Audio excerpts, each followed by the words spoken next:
Welcome to the conversation. I'm Paul Grondahl, the director of the New York State Writers Institute. We're happy to have today's guests, members of the Empire State Center for the Book.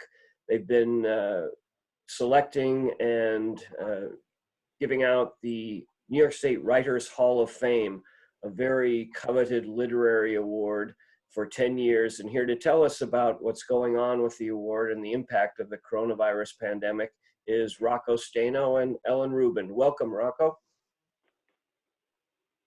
Yes, thanks, Paul, for having us here. You know, the Empire State Center for the Book is the New York State affiliate of the Library of Congress Center for the Book, and each state and territories have centers, and each celebrates books in various ways. And one of the ways New York State celebrates our literary heritage is by having the New York State Writers Hall of Fame. And for the last 10 years, we have been selecting writers, both living and deceased, to enter the Hall of Fame. And we use the term writer to give us a lot of leeway in the people who are selected. So it's not only novelists, but we've had journalists, we had lyricists, we have poets.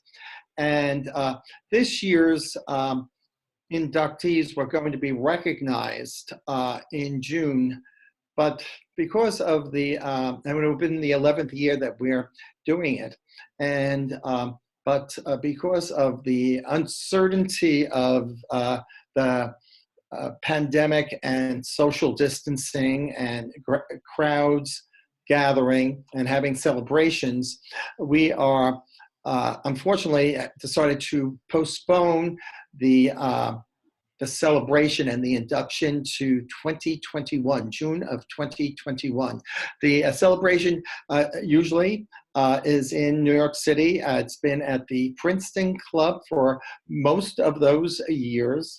And we are, of course, we're disappointed that we have to postpone it, but we think it is the prudent thing to do.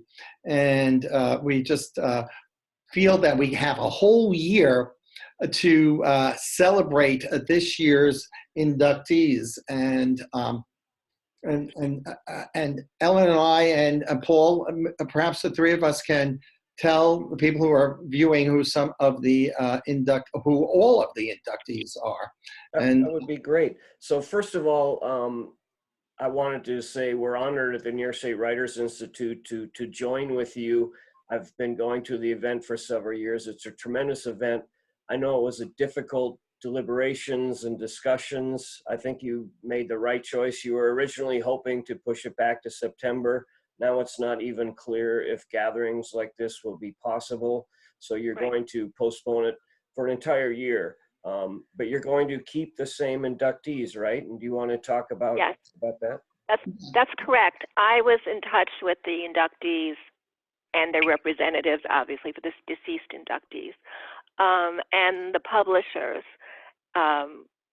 back in probably February. And then when we decided to postpone to September, mid-September, I contacted everyone who thought that was a great idea. And now I'm going to have to contact them again this week and explain that we're going to have them be inducted in June of 2021. Yeah, I know it's a difficult decision. We had to postpone our film festival. So many of these events have been postponed. I know you're doing the right, safe, and prudent thing. So do we want to run down the list of the... Before we run down the list, I should, for the people watching this, say that Paul is a member of the selection committee. He is the director of the New York State Writers Institute. And so he's part of the process, and the selection committee are made up of various people. We have publishers, we have librarians, we have people who are involved with the book industry, and so it is always a difficult decision to select our inductees, but we're so happy with this year's rosters. So why don't we go down with this and let some of the people know, let all of the people here watching know who the inductees are.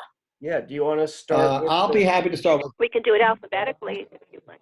Yeah. Well, I'll just start with Gary Trudeau. Gary Trudeau, many people know of Mr. Trudeau, who comes from the North Country of New York, near Saranac Lake, for his Doonesbury comic strip and his political insights, and we're happy to have him, and that we have the North Country represented this year.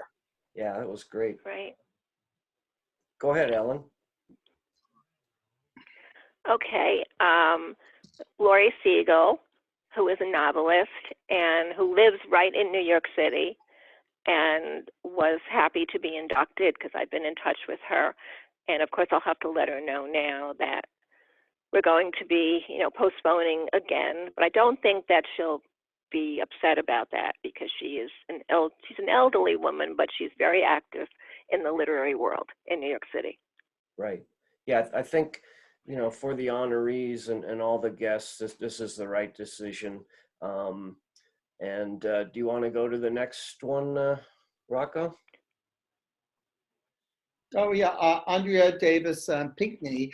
Many people know Andrea for her work with children's books, not only as an author of children's books, but also as an editor, and it is a very well-deserved honor, and we're happy that she's part of the list this year.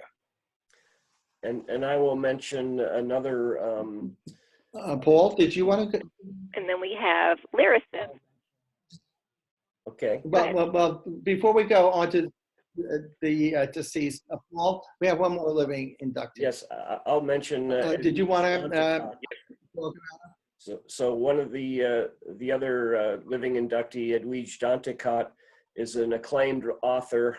We also had her at the Writers Institute many years ago when she was just kind of coming up. She's won a lot of acclaim now. She was a National Book Award finalist. Her memoir, Brother, I'm Dying, is perhaps one of her best known books. She's of Haitian descent, and she's written movingly about the Haitian diaspora and other works of fiction. So Ellen, did you want to? Ellen? Okay, so we have Oscar Hammerstein Jr., who is a lyricist, and this is not our first year that we're going to, or next year actually, we're going to be inducting a lyricist, because we've had Stephen Sondheim, and it actually works well for us to have somebody who is not just a novelist, and we've always gotten very good response when we've had a lyricist who's being involved in our induction. Excellent. And, just last evening, I watched The King and I on well, it was a rebroadcast of a performance of The King and I, and both Richard Rodgers and Oscar Hammerstein's work always had a social insight in their work, and so we're happy that we have Oscar Hammerstein Jr. as one of our inductees. And then someone want to take the next one? Sure, I'll mention. Well, I'll keep going. Bill Finger. Bill. Yeah, please. I'm sorry. Yeah, it's a little challenging with the three of us and the delay, but I will add another deceased inductee, Bill Finger. I know he had a lot of interest. He's a comic book writer. He's known for some of the great characters, including Batman, and he's written in many other genres. And part of the selection process is hearing from people who really advocate for certain writers and who feel sometimes that they've been overlooked after they passed away or after their career was over. I think one of the benefits of this is to call attention to really tremendous creative artists, and it kind of gives them added recognition posthumously. So go ahead, Rocco, do you want to finish up? Right. Yeah, and our last inductee also falls into the category that a person that needs a recognition in 2020 and 2021, and that's Anna Catherine Green, and she was from the Buffalo area, and so again, we're glad that we have many parts of the state recognized, and some people may say, Anna Catherine Green. Well, she wrote detective stories, and her type of detective story was the model for people like Agatha Christie and Arthur Conan Doyle. They actually commented about Anna Catherine Green's work. And so the fact that she was a woman and wrote these types of books, and also there was a group of people who campaigned for Anna Catherine Green to be recognized. And I should also mention that they are not only campaigning for her to be recognized in the New York State Writers Hall of Fame, but they have also contacted the Center for the Book to help dedicate a site in Buffalo in her literary landmark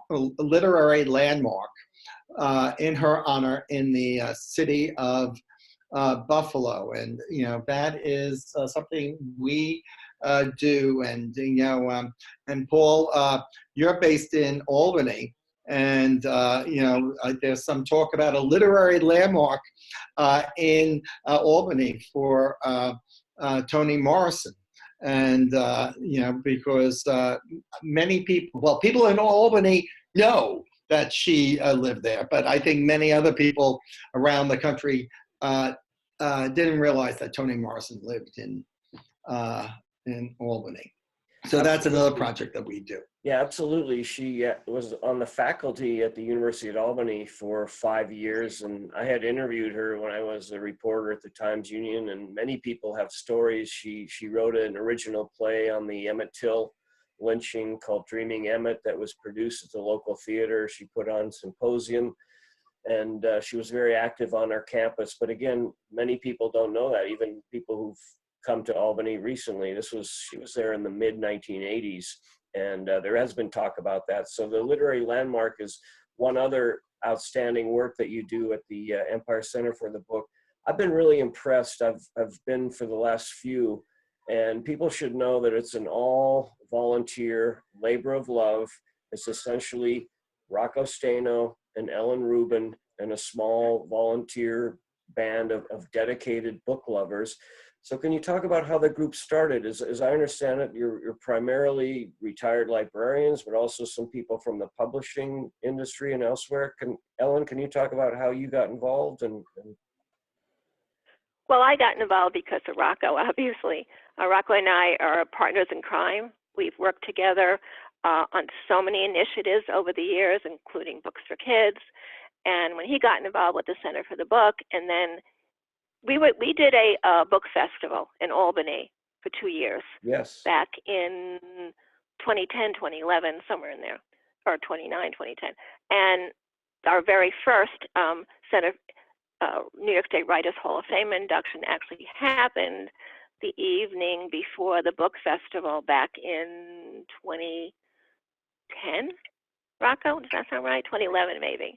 Well,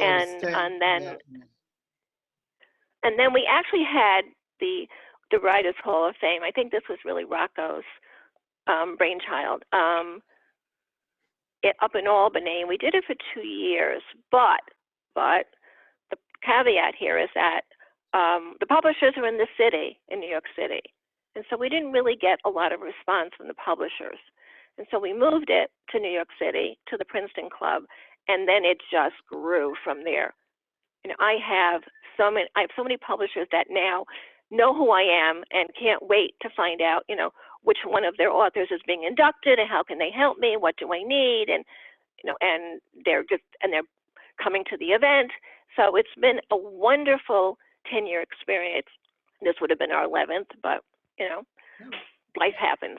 Well, it still is our 11th year, and we keep it is. going along. But we there are only not even 5 centers for the book that are volunteer centers. So we're one of the few.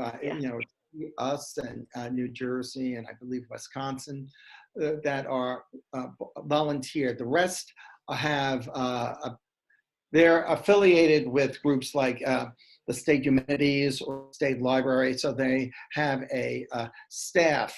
And but we have people who are interested, and if anyone is interested in becoming involved in the Empire State Center for the Book and also to help with the Writers Hall of Fame or a literary landmark or whatever, they can contact me, and then we can, and that's one of those old things called a telephone ringing in the background. And so because we do several other projects, and so this is something that's again part of the Library of Congress, and it's it's fun and it's needed. And I should say that this is the first year that the New York State Writers Institute is partnering with the collaborating with us in presenting the awards, and we're really delighted about that. And we're also delighted about the book festival that you've done for the last 2 years, and I'm not sure, is it going to be virtual this year, Paul, or is that yet to be announced? This is the same issue we're dealing with, that the reason why you postponed the New York State Writers Hall of Fame. We're having discussions. See, we're on a campus, and we have to find out from our university leaders from the State University of New York and the governor if campuses will be reopening in September. We have a date, and we've been planning and building for September 12th, but we're not sure if it will be virtual or if we'll be allowed to gather. I'm feeling it's going to be a virtual event, unfortunately, in September. But I would say that your event, and I would highly encourage people, when the date is set for June of 2021, the Princeton Club is an elegant site, west side of Manhattan. The event is full of really interesting authors, editors, publishers. It's a beautiful meal. And what's really moving is the speeches that the inductees give, Rocco's introductions, but also relatives of some of the deceased inductees.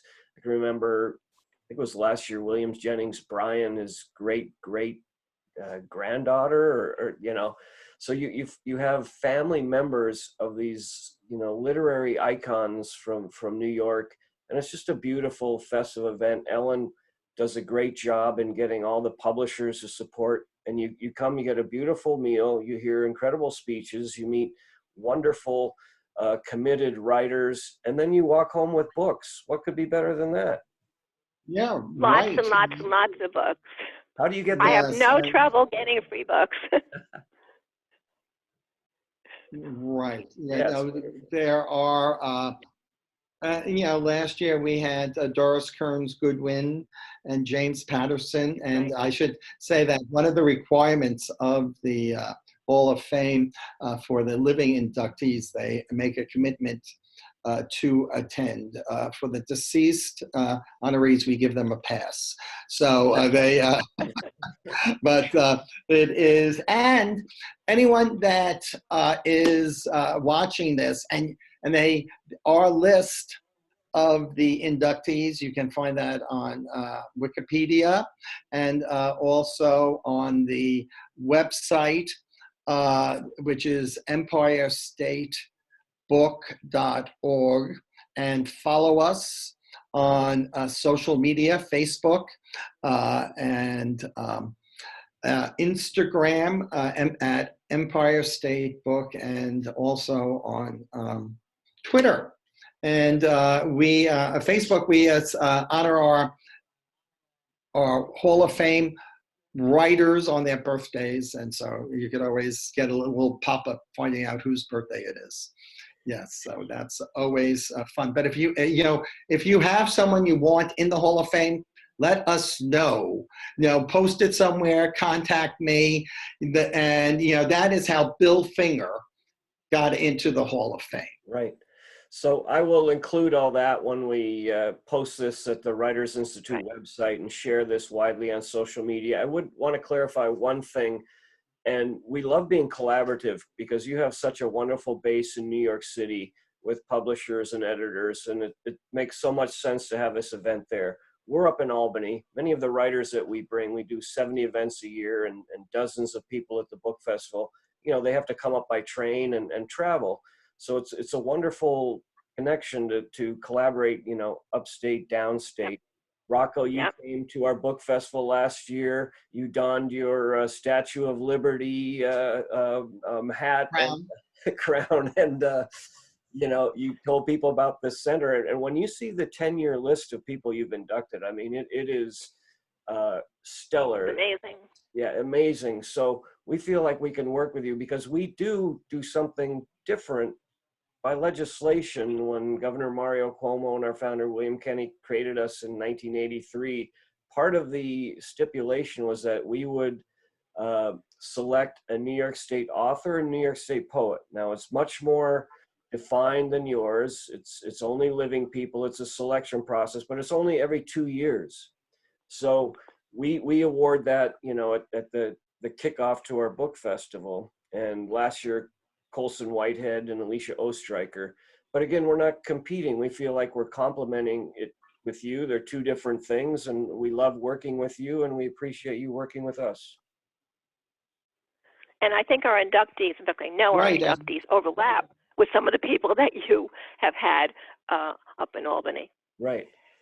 So Mary Gordon and Colson Whitehead, off the top of my head, were both New York and State. William Kennedy. Right. Yeah. So let's remind, and I'll let Ellen and Rocco say final words. We're here from the New York State Writers Institute and the Empire State Center for the Book, talking about the postponement of the New York State Writers Hall of Fame inductees, which was going to be in June, this June. Then it was pushed back to September, hoping that things would get better. And now, out of abundance of caution and concern, it's going to be pushed back till June of 2021. And it's an incredible group. We've gone through the living and the deceased inductees, but I'll let Ellen have a last word, and then Rocco. Anything you'd like to add, Ellen? Yes, it's an amazing event, and if anyone who's listening, I realize you're probably up in the Albany area, has the opportunity to attend our induction, you're going to be very happy that you did, and you're going to want to come back again. Absolutely. Rocco? Yes, no, again, I think we mentioned some of the things we do at the Empire State